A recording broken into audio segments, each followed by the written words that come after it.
কাতারে করোনা ভাইরাসে আক্রান্ত হয়ে প্রথম মৃত্যুর ঘটনা ঘটেছে শনিবার। মৃত ব্যক্তি একজন বাংলাদেশি নাগরিক ও তার বয়স হয়েছিল 57 বছর। নাম দিলীপ কুমার দেব। মৌলভীবাজার জেলার শ্রীমঙ্গল উপজেলার কালাপুর ইউনিয়নের বৈরবগঞ্জ বাজারে মহাজন বাড়িতে তার বাড়ি। তিনি একজন ব্যবসায়ী ছিলেন।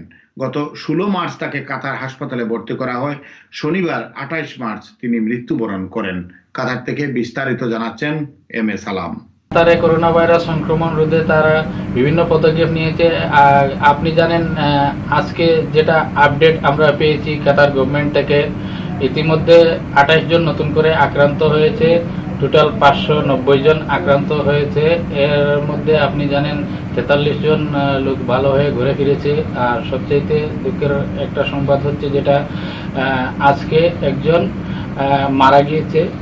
তিনি হচ্ছে আমাদের বাংলাদেশি। তো এতে করে কাতারে বসবাসরত বাংলাদেশিরা কিছুটা আতঙ্কের মধ্যে আছে। বিশেষ করে এই করোনা ভাইরাস রোধ করার জন্য কাতার সরকার পদক্ষেপের পাশাপাশি তারা এটাও বলেছে যে জনসমাগম করবেন না, আপনারা অযথা বাইরে ঘোরাফেরা করবেন না। সন্ধ্যা 7টা থেকে সকাল 6টা পর্যন্ত সবকিছু বন্ধ থাকবে। শুধুমাত্র ফার্মেসি এবং নিত্য প্রয়োজনীয় দ্রব্য যেখানে প্রয়োজন আপনার সেখানে যেতে পারবেন। আপনারা জানেন কাতারের এই আইন করার ফলে বাংলাদেশি অধ্যুষিত এলাকাগুলোতে গেলে আমরা সাধারণত দেখতে পাই বাংলাদেশিরা দল বেঁধে এখনো ঘোরাফেরা করছে, তারা আইন মানতেছে না।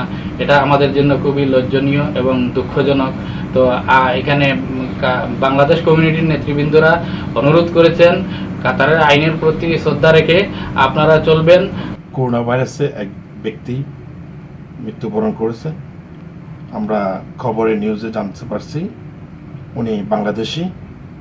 এতে করে আমরা বাংলাদেশি যারা প্রবাসী কাতারে আছি খুবই আতঙ্কের ভিতরে আছি। আমরা বিশেষ করে আমাদের বাংলাদেশ কমিউনিটির পক্ষ থেকে বা প্রবাসী ভাইদেরকে আমরা অনুরোধ করব, বাইরে বেশি ঘোরাফেরা না করে একটু সচেতন হন। কাতার গভর্নমেন্টের যে আইন কানুন আছে, যে আইন কানুন প্রয়োগ করতেছেন তা আমরা বাংলাদেশি প্রবাসীরা আমরা অক্ষর অক্ষরে যেন পালন করি। বিশেষ করে আপনি জানেন গতকালকে আমরা এখানে দেখেছি যে বাংলাদেশি অধ্যুষিত এলাকা নাজমাতে বাংলাদেশ কমিউনিটির একজন নেতা আহমদ মালিক তিনি নিত্য প্রয়োজনীয় যে সমস্ত খাদ্য সামগ্রী তিনি বিতরণ করেছেন। বাংলাদেশ কমিউনিটির অনেকে ওনাকে সাধুবাদ জানিয়েছে। আমরা চাই এভাবে সবাই এগিয়ে আসুক। আর বিশেষ করে কাতারে আপনি জানেন কাতার অত্যন্ত একটা উন্নত রাষ্ট্র, এখানে চিকিৎসা ব্যবস্থা অনেক ভালো।